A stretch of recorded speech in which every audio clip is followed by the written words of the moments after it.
Il-Prim Ministru Joseph Muscat ħabbar fil-Parlament li ftit ta' żmien ieħor il-Gvern se joħroġ għall-ewwel darba dokument b'reazzjoni għar-rapport annwali tal-Ombudsman li bħala uffiċjal tal-Parlament jinvestiga min jeddu l-menti minn diversi oqsma fl-amministrazzjoni pubblika. Meta kien qed jitkellem dwar il-voti li jaqgħu taħt l-uffiċċju tal-Prim Ministru, Dr. Muscat qal li minkejja li r-rapport jiġi diskuss fil-Parlament ma jkunx hemm reazzjoni uffiċjali mill-Eżekuttiv.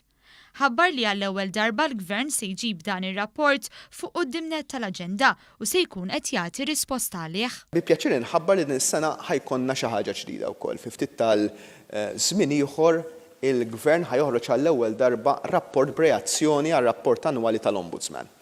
Dr. Muscat qal li l-Gvern iddeċieda li jaħdem fuq mekkaniżmu biex ir-rapporti ma jibqgħux fuq l-ixkaffa. U l-ħfef ħaġa hija li tħallihom jiġbru it-trab u forsi jintesew forsi ħadd ma jagħti każhom. Dal-Gvern qed jieħu r-riskju illi dan il-pjan, dan ir-rapport tal-Ombudsman qed iġibu fuq quddiem tal-aġenda u qed jagħti risposta ħajkun qed jagħti risposta għalihom.